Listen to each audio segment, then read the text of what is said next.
frame first. She's gonna have to build the drawers. So a lot of times I don't have the manual by me because I'm like, F you, you're making this more complicated for me. And so I flip through it originally to see how they want me to put it together. And then most of the time from there, based upon how much I put together, I have like a reference point to how you would put together most things like a dresser, wardrobe, coat rack, whatever, bed, and then be able to be like, okay, this is a better way in my head, I think of a better way to do it. And that's why I end up not having the manual by me because I'm operating off of my own basically instructions for how to put it together. Now, if it's something I put together for years and years, like a lot of IKEA furniture, I can put together without a manual, or even like if it's a couch.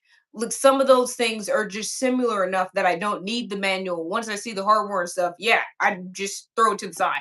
Or the reason it's not by me is because I've changed completely how it's put together. And so that's she used to be able to prep for me, but because I changed the manual so much, she can't because it's up here. So Regina said your business developed organically based on all of your experiences. It really wasn't about being a certain age. How you were raised has had a positive impact on your development. And then she said, life of crime because of poor impulse control. So she's asking, why would you have had a life of crime? Okay, well, I have a very strong personality that we've worked to tame. And so part of it I like sports, but I always told coaches because they would see me in PE and stuff. They're like, you should try out for the team, especially for like track and basketball. And so I was like, I'm a hothead. Like I've literally gotten physical altercations with people just in street ball games. That I've gotten black eyes. People have been bleeding. This is guys too, way bigger than me. And he's just like, bro, she busted my lip. And so, because as short as I am, people are like, "Oh, you're probably a guard and you have handles." And no, I'm not. I live in the paint, so I'm blocking the big dudes and getting the ball to the actual person that's good at shooting. Anyway, so I'm a really good rebounder. Anyway, and blocker. But so they always try to give me sports and stuff, but I'm a hothead. I got that from both of my parents, so they both have.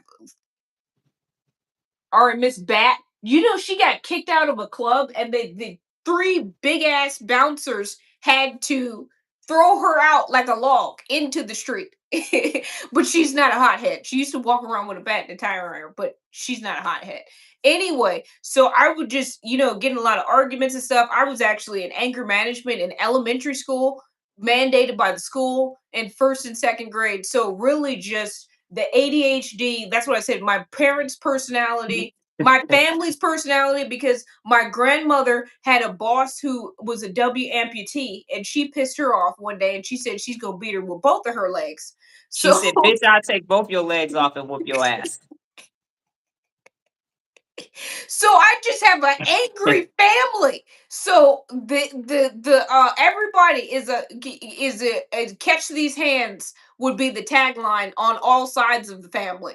So so that was a component. So I was, angry, feisty. I got in an altercation in the second grade with one guy, and that followed me all of elementary school because you're like, bro, she ripped his shirt.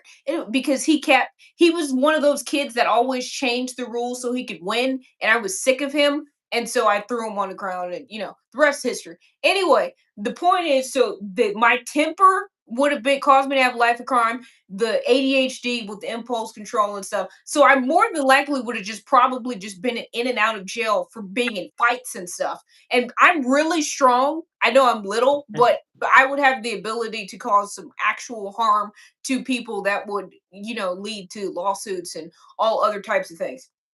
Also, with my autism, that's what she's saying is the aggressive side of it, because we googled it, and the autism actually lives in the amygdala. So when my amygdala gets hijacked, and we see it in people's houses with people that have autistic children, they They like hit the throw stuff, wall, they have punch punches the in walls doors. and stuff. So between both of those two joining up, I could seriously harm someone. So I needed to get emotionally regulated so that I could be calm and use this energy. And now I'm using the autism and the ADHD to tinker and solve for things. And so now I'm helping people instead of hurting people. And so I haven't necessarily seriously hurt anyone, but if we didn't get this under control between my strength and my mental illnesses, I definitely could have done it. So I'm not saying I would be